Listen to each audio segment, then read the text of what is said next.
Hi hello friends, എല്ലാ കൂട്ടുകാർക്കും നമ്മുടെ തിങ്കളാഴ്ച പ്രൊമോ റിവ്യൂയിലേക്ക് സ്വാഗതം കേട്ടോ.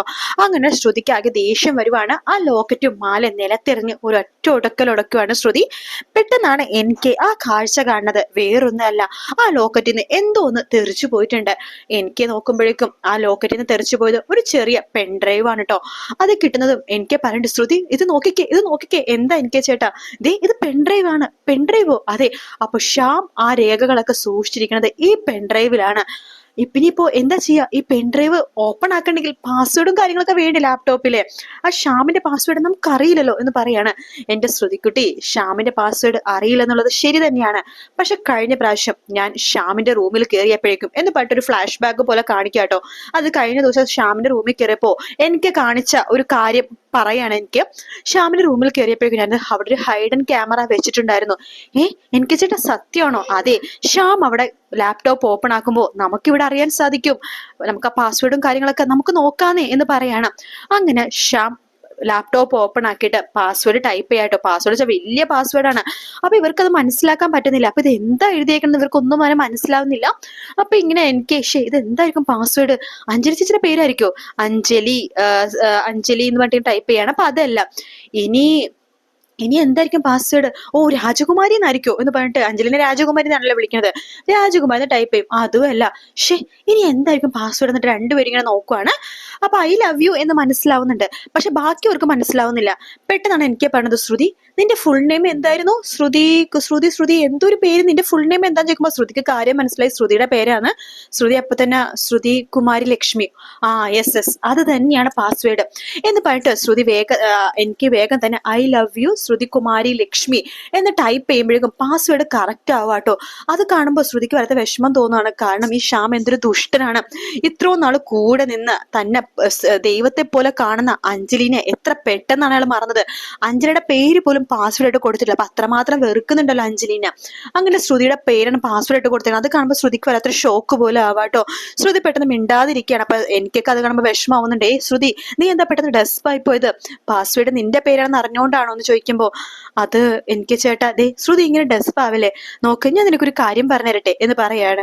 എന്താ? അപ്പൊ ശ്രുതിയുടെ മൂഡ് മാറ്റാൻ വേണ്ടി, മൈൻഡ് മാറ്റാൻ വേണ്ടി എനിക്ക് അശ്വിന് പഴയ കാര്യങ്ങളൊക്കെ പറയാട്ടോ. അതായത് അശ്വിൻ ചെറുപ്പത്തിലുള്ള കാര്യങ്ങൾ പറയാണ്.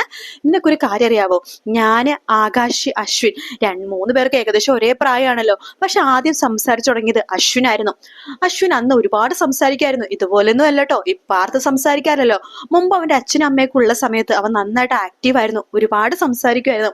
അപ്പൊ ഇവന്റെ സംസാരം കേൾക്കാൻ എല്ലാവർക്കും ഭയങ്കര ഇഷ്ടമായിരുന്നു കേട്ടോ. ചെറുപ്പത്തില് ഇവനോട് പേരൊക്കെ ചോദിക്കുമ്പോഴേക്കും ഇവൻ അശ്വിൻ എന്ന് പറയില്ല. കാരണം അന്ന് അവന് ആയും ഷായ് എന്ന് വായിൽ വരില്ല, ഞാൻ മാത്രമേ വരുള്ളൂ.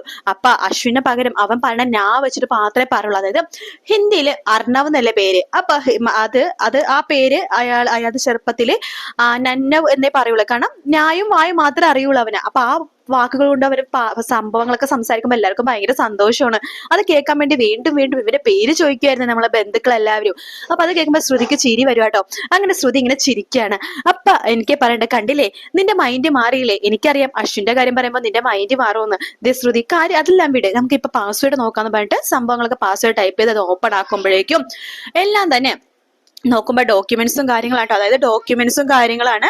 അതായത് അതായത് അശ്വിന്റെ എല്ലാ കാര്യങ്ങളും, സ്വത്തുക്കളും സ്വത്തുവകകളും വീടും ബിസിനസ്സും എല്ലാം A to Z കാര്യങ്ങൾ ഷ്യാമിന്റെ പേരിലാക്കിയേക്കുള്ള രേഖകളാണ് ഈ ഡോക്യുമെന്റ്സിലുള്ളത് കേട്ടോ. അത് അപ്പോഴാണ് ശ്രുതിക്കും എനിക്കൊക്കെ മനസ്സിലാവണത് ഇയാളുടെ ഉദ്ദേശം സ്വത്തുക്കളെല്ലാം ആണെന്ന്. അങ്ങനെ അവരെ മഹാസത്യം കണ്ടുപിടിക്കണം. അപ്പൊ ശ്രുതി പറയണ്ട് ഇയാൾക്ക് ഈ സ്വത്തുക്കൾ കൊടുക്കാൻ പാടില്ല. അതിനെന്താ എനിക്ക് ചേട്ടാ ചെയ്യാന്ന് ചോദിച്ചാല് എനിക്ക് പറയണ്ട, നമുക്ക് വേറെ രേഖകൾ ഉണ്ടാക്കാം. അതായത് സ്വത്തുക്കളെല്ലാം അശ്വിന്റെ പേരിൽ തന്നെ ആക്കണം. വേറെ കുറെ വിൽപത്രം തയ്യാറാക്കാം. പക്ഷെ ആ വിൽപത്രത്തിൽ ശ്യാം ഒപ്പിടണം. അത് നിന്നെ കൊണ്ടേ സാധിക്കുള്ളൂ ശ്രുതി എന്ന് പറയാണ്. എന്നെ കൊണ്ടോ? ഞാൻ എങ്ങനെയാന്ന് പറയുമ്പോ അതൊക്കെ പറ്റും. ശ്യാം എങ്ങനെയാണ് നിന്നെ കൊണ്ട് ഈ ഇതിലെ അശ്വിന്റെ ഒപ്പിടിപ്പിച്ചത്, അതുപോലെ തന്നെ നീ തിരിച്ചൊരു നാടകം കളിക്കണം. അതായത് ശ്യാമിന്റെ ഒപ്പ് നീ എങ്ങനെയെങ്കിലൊക്കെ വാങ്ങിക്കണം എന്ന് പറയാണ്. അങ്ങനെ അവർ വേറൊരു വിൽപത്രം ഉണ്ടാക്കാണ് എനിക്കും ശ്രുതിയും കൂടി കൂടിയിട്ട്. വേറൊന്നുമല്ല, ഈ ശ്യാമിന്റെ കയ്യിൽ നിന്ന്, അത് അശ്വിന്റെ പേരിൽ ശ്യാം എഴുതിയെടുത്ത സ്വത്തുക്കളുണ്ടല്ലോ, അത് വീണ്ടും അശ്വിനെ തന്നെ എഴുതി വെക്കുന്ന സ്വത്തുക്കളുടെ രേഖകളാട്ടോ അത്. അങ്ങനെ ശ്രുതി വിജയകരമായിട്ട് അതിൽ ഒപ്പൊക്കെ മേടിക്കുന്നുണ്ട് ശ്യാമിന്റെ. പക്ഷേ ആ സമയത്താണ് ഈ അശ്വിൻ കൊടുത്തയച്ച പെട്ടി എന്ന് പറഞ്ഞിട്ട് ഒരു പെട്ടി അങ്ങോട്ടേക്ക് കൊറിയർ ആയിട്ട് വരുന്നത്. ആ പെട്ടിയില് സാധനങ്ങൾ നമ്മുടെ മുത്തശ്ശിയാണ് തുറന്നു നോക്കുന്നത്. മുത്തശ്ശിക്ക് സന്തോഷമാവാട്ടോ. മുത്തശ്ശിക്ക് നല്ല അടിപൊളി വില കൂടിയ സാരി, മുത്തശ്ശി ആഗ്രഹിക്കുന്ന പോലത്തെ ഒരു പ്രിന്റ് ഒക്കെ ഉള്ള സാരിയാണ് അത് കിട്ടുന്നത്. മുത്തശ്ശിക്ക് സന്തോഷമാവണ എന്റെ കുനൻ എനിക്ക് ഇഷ്ടപ്പെട്ട സാരി തന്നെയാണല്ലോ അയച്ചിരിക്കുന്നത് പറഞ്ഞിട്ട് മുത്തശ്ശി ആ സാരി സന്തോഷത്തോടു കൂടി തന്നെ ഇങ്ങനെ നോക്കുവാട്ടോ. അതിനുശേഷം മുത്തശ്ശി ആ സാരിയായിട്ട് പോയി കഴിയുമ്പോഴേക്കും മനോരമയും എനിക്കയും ഉണ്ട്, അതുപോലെ തന്നെ ശ്രുതിയും ഉണ്ട്. മനോരമ പറയുന്നുണ്ട് എനിക്കും സാരി തന്നെ അയച്ചിരിക്കുന്നത്, പിന്നെ പെർഫ്യൂമും ഉണ്ട്, അതും എനിക്ക് ഇഷ്ടപ്പെട്ട പെർഫ്യൂം ബ്രാൻഡ്. ഇതെങ്ങനെ കിഡ്നാപ്പേഴ്സിനെ മനസ്സിലായി? എന്തായാലും എനിക്കത് സ്വീകരിക്കാൻ പറ്റില്ല. അശ്വിൻ ബേബി അല്ല ഇത് അയച്ചിരിക്കുന്നത്, അത് എനിക്കും നിനക്കും അതുപോലെ തന്നെ എനിക്കേക്കും അറിയാം. അതുകൊണ്ട് തന്നെ എന്തായാലും എനിക്കത് സ്വീകരിക്കാൻ പറ്റില്ല. മാത്രമല്ല അശ്വിൻ ബേബിക്ക് എന്തോ വലിയ ആപത്ത് സംഭവിച്ചിരിക്കുകയാണ്, അത് കണ്ടില്ലെന്ന് നടിക്കാനും എനിക്ക് സാധിക്കില്ല. അതുകൊണ്ട് അശ്വിൻ ബേബിനെ കുറിച്ചുള്ള അന്വേഷണം എന്തായി ശ്രുതി, എവിടെയും വരെ ആയി ശ്രുതി എന്ന് ചോദിക്കുമ്പോൾ ശ്രുതി പറയണ്ട് ആന്റി അത് നടന്നുകൊണ്ടിരിക്കുകയാണ്, ആന്റി ക്ഷമയോട് കാത്തിരിക്കുക, നമുക്കത് കണ്ടുപിടിക്കാം. എത്ര ക്ഷമിക്കണം, എങ്ങനെ ക്ഷമിക്കണം, എത്ര ദിവസമായി, എന്തായാലും ഇതിനി വെച്ചോണ്ടിരിക്കാൻ പറ്റില്ല. എത്രയും പെട്ടെന്ന് അശ്വിൻ ബേബിനെ കണ്ടുപിടിച്ചേ പറ്റൂ. ശ്രുതി നമുക്ക് പോലീസിൽ അറിയിക്കാം എന്ന് നമ്മുടെ മനോരമ പറയുമ്പോഴേക്കും ശ്രുതി പറയണ്ട് പറ്റില്ല ആന്റി, പോലീസിൽ അറിയിക്കാൻ പറ്റില്ല, പോലീസുകാർ അറിഞ്ഞ പ്രശ്നം നോക്കും, അശ്വിൻ സാറിന് അവർ ഉപദ്രവിക്കും എന്ന് പറയാണ്. എന്തായാലും ഇനി ഇത് വെച്ചുകൊണ്ടിരിക്കാൻ പറ്റില്ല ആന്റി, അശ്വിൻ സാറിന് ചിലപ്പോ അവര് മരണത്തിലേക്ക് വരെ തള്ളിയിടും എന്ന് പറയാണ്. അപ്പോഴേക്കും മനോരമ പറയണ്ട് എന്ന് വെച്ചാൽ നമ്മൾ എത്ര നാളിത് കാത്തിരിക്കണം ശ്രുതി എന്ന് പറയുമ്പോൾ ആന്റി നമുക്ക് ക്ഷമയോടെ കുറച്ച് നാളുകൂടി കാത്തിരിക്കാം എന്ന് പറയാണ്. ഷോ എന്തൊരു അവസ്ഥയായത് എന്ന് മനോരമ പറയുന്നുണ്ട്. അങ്ങനെ ശ്രുതി പറഞ്ഞ അനുസരിച്ച് മനോരമ 2 ദിവസം കൂടി വെയിറ്റ് ചെയ്യാന്ന് വെച്ച് തീരുമാനിക്കുകയാണ്. പക്ഷെ അതല്ല രസം, നമ്മുടെ മനോരമയാണെന്നുണ്ടെങ്കിൽ ഈ ശ്രുതിനെയും അതുപോലെ തന്നെ ശ്യാമിനെയും തെറ്റിദ്ധരിക്കുന്നുണ്ട്. ഇവർ തമ്മിൽ അവിഹിത ബന്ധം ഉണ്ടെന്ന് പറഞ്ഞ് തെറ്റിദ്ധരിക്കുകയാണ്. അങ്ങനെ മനോരമ അതിനിടയിൽ പോയിട്ട് നമ്മുടെ ശ്രുതി അഞ്ജലിയുടെ ഈ സത്യങ്ങളൊക്കെ പറയുന്നുണ്ട്. നിന്നെ പറ്റിക്കുകയാണ്, നിന്നെ ചതിക്കുകയാണ് ഷ്യാമും ശ്രുതിയും തമ്മിൽ അവിഹിത ബന്ധം ഉണ്ടെന്ന് പറയാണ്. അത് പറയുമ്പോഴേക്കും നമ്മുടെ അഞ്ജലി ആദ്യം വിശ്വസിക്കില്ലെങ്കിലും പിന്നെ അഞ്ജലി വിശ്വസിക്കും കേട്ടോ. കാരണം വേറൊന്നുമല്ല, അഞ്ജലി ഷ്യാമിനെ ശ്രദ്ധിക്കുന്നുണ്ടല്ലോ. ഷ്യാം ഇടക്ക് ശ്രുതിയുടെ അടുത്ത് എന്തൊക്കെയോ സംസാരിക്കണതും ഇവര് തമ്മിൽ എവിടെയൊക്കെയോ ഒറ്റക്ക് പോണതും ഒക്കെ തന്നെ അഞ്ജലി ശ്രദ്ധിക്കുന്നത് കൊണ്ട് തന്നെ അഞ്ജലി ഇതൊക്കെ തന്നെ വിശ്വസിക്കുകയാണ്. പിന്നെ നമ്മുടെ കാത്തിരുന്ന സച്ചി, ചെമ്പനീർ പൂവിലെ സച്ചി വരുന്നത് അടുത്ത ആഴ്ചയാട്ടോ. അങ്ങനെ അടുത്ത ആഴ്ച നമ്മുടെ സച്ചി വരുന്നുണ്ട്. സച്ചി ആണെങ്കിൽ നമ്മുടെ കറക്റ്റ് സമയത്ത് തന്നെ അശ്വിനെ രക്ഷിച്ച് നമ്മുടെ സായിറാം കുടുംബത്തിലേക്ക് കൊണ്ടുവരുന്നുണ്ട്. ശേഷമാണ് ഷ്യാമിന്റെ കള്ളത്തരങ്ങളൊക്കെ പുറത്തു വരാൻ പോണത്. പക്ഷെ അതിനു മുമ്പേ ഷ്യാമിനെ മനസ്സിലാവട്ടെ ശ്രുതി തന്നെ ചതിക്കുകയാണെന്ന്. അപ്പൊ ശ്രുതിനെ ചതിക്കാൻ വേണ്ടി ഷ്യാം നോക്കുന്നുണ്ട്. പക്ഷെ എല്ലാ കള്ളത്തരവും ഷ്യാം അങ്ങനെ നോക്കുന്നുണ്ടെങ്കിലും അതൊക്കെ തന്നെ പരാജയപ്പെട്ടു പോവാണ്. സത്യങ്ങളൊക്കെ അശ്വിനും മനസ്സിലാവുന്നുണ്ട്, അഞ്ജലിക്കും മനസ്സിലാവുന്നുണ്ട്, ആ കുടുംബത്തിൽ എല്ലാവരും മനസ്സിലാക്കാണ്. അങ്ങനെയാണ് ഷ്യാമിനെ എല്ലാവരും കൂടി ചവിട്ടി പുറത്താക്കണം കേട്ടോ.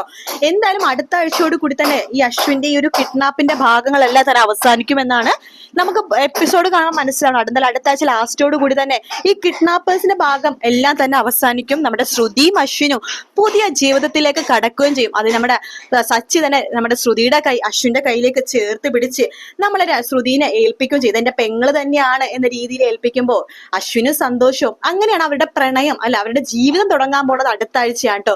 എന്തായാലും വീഡിയോ ഇഷ്ടപ്പെടാണെങ്കിൽ ലൈക്ക് ചെയ്യാനും സബ്സ്ക്രൈബ് ചെയ്യാനും കമന്റ് ചെയ്യാനും മറക്കല്ലേ. മറ്റൊരു വീഡിയോ കാണാം friends. Take care, bye bye.